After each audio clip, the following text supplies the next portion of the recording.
व्यापारीकरण करके उनको बंद करके हमारी आने वाली जनरेशन को, आने वाली पीढ़ियों को अनपढ़ बनाना चाहती है, ताकि अगर जो समाज शिक्षित होगा वो सरकार से सवाल करेगा, वो अपने अधिकारों के लिए जागरूक होगा।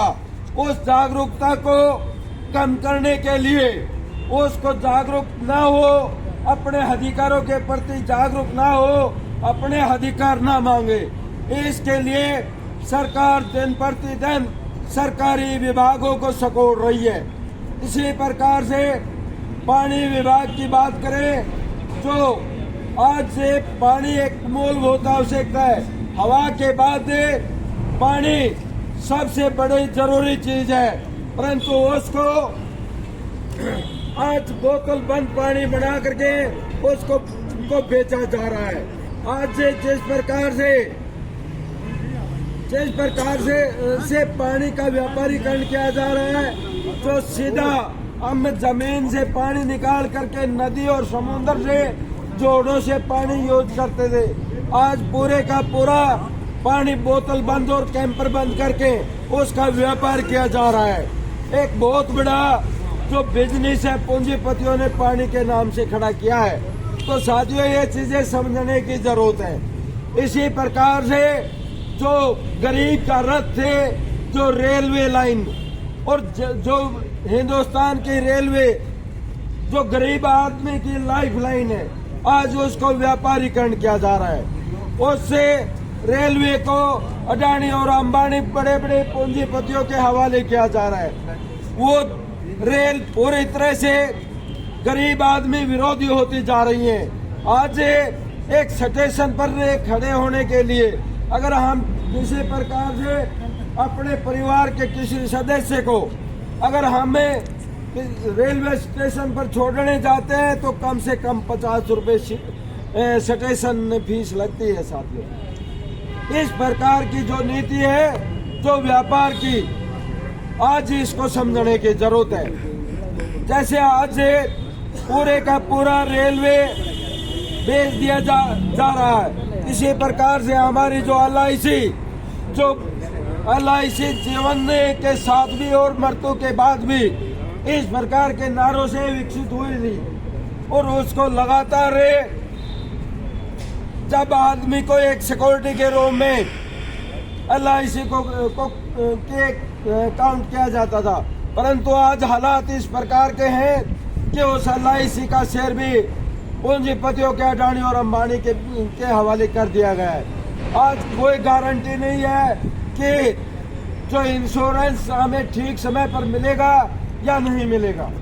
तो इस प्रकार की जो नीतियां हैं, इनको सोचने और समझने की जरूरत है। साथियों, तो आने वाले टाइम में अगर प्राइवेट सेक्टर नहीं रहा, अगर आज से हमने इन सेक्टरों को बचाने की कोशिश नहीं की, तो साथियों आने वाली पीढ़ियां भूल जाएंगी कि कोई सरकारी विभाग हुआ करते थे और सरकारी विभाग में सरकारी एम्प्लॉइज हुआ करते थे, उनकी पेंशन थी, उनको समान वेतन मिला करता था।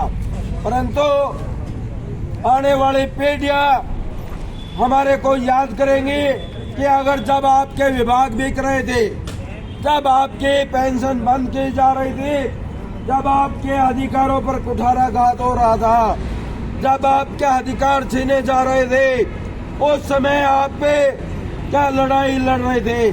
तो साथियों, जो हमारा संगठन आज से इस लड़ाई का नेतृत्व कर रहा है, इस लड़ाई में सबसे अगली पंक्ति में आप लोग आगे खड़े हैं, तो हमें अपनी छाती ठोक करके कह सकते हैं कि जब व्यापारीकरण हो रहा था, जब सरकारी विभागों को बेचा जा रहा था, जब किसान की जमीन को हड़पा जा रहा था, जब किसान को, मजदूर को बिजली से दूर किया जा रहा था, तब हम अगले सेक्टर में, अगली लाइन में खड़े होकर के लड़ रहे थे। हम बचाने की कोशिश कर रहे थे। शायद हो सकता है हम बचा पाए ना बचा पाए, परंतु हम कोशिश हर संभव करेंगे और आखिरी दम तक लड़ते रहेंगे। इस सेक्टर को बचाने की जरूरत है। साथियों, जिस प्रकार की लड़ाई आज हमारे बीच में है, इसको समझते हुए इन अधिकारियों को समझ आनी चाहिए कि आज हमारी और आपकी लड़ाई नहीं है। आज इन नीतियों को से लड़ने की जरूरत है। साथियों, सरकारें आती जाती रहेंगी। सरकार आज किसी की है, कल किसी और की होगी, परंतु साथियों सेक्टर आज बचाने की जो चुनौती है ये हमारे सामने बहुत बड़ी है। जो हमने आने वाली पीढ़ियों का जो भविष्य बचाने की चुनौती हमारे सामने है। तो साथियों, इस लड़ाई को हम आगे लगातार जारी रखेंगे जब तक सरकार इन नीतियों को बदलती नहीं। हमारे साथी से सरकार लेकर के आई है। हमारे संगठनों की डिमांड थी कि ठेकेदारी को बंद करे सरकार और रेगुलर करने की प्रक्रिया शुरू करे और उसको रेगुलर करे, डीसी रेट पर करे और समान काम समान वेतन लागू करे। परंतु साथियों, संगठनों के साथ से बातचीत करे बगैर गिने चुने जो सरकार के दल्ले और दलों के साथ सरकार ने बात करके उसको अपने विश्वास में लेकर के कुछ संगठनों को उन्होंने इस कौशल रोजगार को लागू करने की कोशिश की है। परंतु हमें AHPC worker union, all Haryana power corporation worker union और सर्व कर्मचारी संघ हरियाणा, अखिल भारतीय राज्य सरकारी महासंघ, ऑल इंडिया इलेक्ट्रिक फेडरेशन के जो प्लेटफार्म है, हम इस कौशल रोजगार का पुरजोर विरोध करते हैं और हमें इसको जब तक चैन से नहीं बैठेंगे जब तक इस कौशल रोजगार को निरस्त नहीं करती सरकार। तो इनको लेकर के हमें लगातार आंदोलन कर रहे हैं।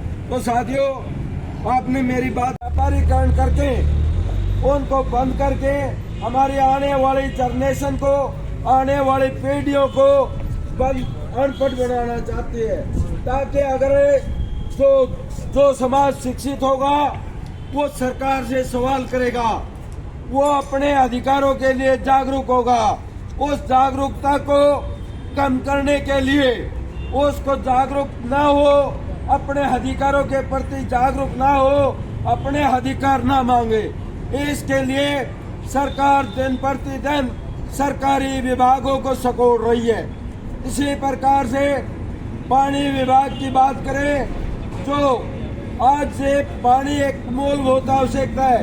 हवा के बाद पानी सबसे बड़ी जरूरी चीज है, परंतु उसको आज बोतल बंद पानी बना करके उसको बेचा जा रहा है। आज से जिस प्रकार से पानी का व्यापारीकरण किया जा रहा है, जो सीधा हम जमीन से पानी निकाल करके नदी और समुद्र से जोड़ों से पानी यूज करते थे, आज पूरे का पूरा पानी बोतल बंद और कैंपर बंद करके उसका व्यापार किया जा रहा है। एक बहुत बड़ा जो बिजनेस है पूंजीपतियों ने पानी के नाम से खड़ा किया है। तो साथियों, ये चीजें समझने की जरूरत है। इसी प्रकार से जो गरीब का रथ थे, जो रेलवे लाइन और जो हिंदुस्तान की रेलवे जो गरीब आदमी की लाइफ लाइन है, आज उसको व्यापारीकरण किया जा रहा है। उससे रेलवे को अडानी और अंबानी बड़े बड़े पूंजीपतियों के हवाले किया जा रहा है। वो रेल पूरी तरह से गरीब आदमी विरोधी होती जा रही है। आज एक स्टेशन पर खड़े होने के लिए अगर हम किसी प्रकार से अपने परिवार के किसी सदस्य को अगर हमें रेलवे स्टेशन पर छोड़ने जाते हैं तो कम से कम 50 रुपए स्टेशन में फीस लगती है। साथियों, इस प्रकार की जो नीति है जो व्यापार की, आज इसको समझने की जरूरत है। जैसे आज से पूरे का पूरा रेलवे बेच दिया जा रहा है, इसी प्रकार से हमारी जो LIC जीवन के साथ भी और मृत्यु के बाद भी इस प्रकार के नारों से विकसित हुई थी और उसको लगातार जब आदमी को एक सिक्योरिटी के रूप में LIC को काउंट किया जाता था, परंतु आज हालात इस प्रकार के हैं कि उस LIC का शेयर भी पूंजीपतियों के अडानी और अंबानी के हवाले कर दिया गया है। आज कोई गारंटी नहीं है कि जो इंश्योरेंस हमें ठीक समय पर मिलेगा या नहीं मिलेगा। तो इस प्रकार की जो नीतियां हैं इनको सोचने और समझने की जरूरत है साथियों। तो आने वाले टाइम में अगर प्राइवेट सेक्टर नहीं रहा, अगर आज से हमने इन सेक्टरों को बचाने की कोशिश नहीं की, तो साथियों आने वाली पीढ़ियां भूल जाएंगी कि कोई सरकारी विभाग हुआ करते थे और सरकारी विभाग में सरकारी एम्प्लॉइज हुआ करते थे, उनकी पेंशन थी, उनको समान वेतन मिला करता था। परंतु आने वाली पीढ़ियां हमारे को याद करेंगी कि अगर जब आपके विभाग बिक रहे थे, जब आपकी पेंशन बंद की जा रही थी, जब आपके अधिकारों पर कुठाराघात हो रहा था, जब आपके अधिकार छीने जा रहे थे, उस समय आप पे क्या लड़ाई लड़ रहे थे। तो साथियों जो हमारा संगठन आज से इस लड़ाई का नेतृत्व कर रहा है, इस लड़ाई में सबसे अगली पंक्ति में आप लोग आगे खड़े हैं, तो हमें अपनी छाती ठोक करके कह सकते हैं कि जब व्यापारीकरण हो रहा था, जब सरकारी विभागों को बेचा जा रहा था, जब किसान की जमीन को हड़पा जा रहा था, जब किसान को मजदूर को बिजली से दूर किया जा रहा था, तब हम अगले सेक्टर में अगली लाइन में खड़े होकर के लड़ रहे थे। हम बचाने की कोशिश कर रहे थे। शायद हो सकता है हम बचा पाए ना बचा पाए, परंतु हम कोशिश हर संभव करेंगे और आखिरी दम तक लड़ते रहेंगे। इस सेक्टर को बचाने की जरूरत है साथियों। जिस प्रकार की लड़ाई आज हमारे बीच में है, इसको समझते हुए इन अधिकारियों को समझ आनी चाहिए कि आज हमारी और आपकी लड़ाई नहीं है, आज इन नीतियों को से लड़ने की जरूरत है साथियों। सरकारें आती जाती रहेंगी, सरकार आज किसी की है, कल किसी और की होगी, परंतु साथियों सेक्टर आज बचाने की जो चुनौती है ये हमारे सामने बहुत बड़ी है। जो हमने आने वाली पीढ़ियों का जो भविष्य बचाने की चुनौती हमारे सामने है। तो साथियों इस लड़ाई को हम आगे लगातार जारी रखेंगे जब तक सरकार इन नीतियों को बदलती नहीं। हमारे साथी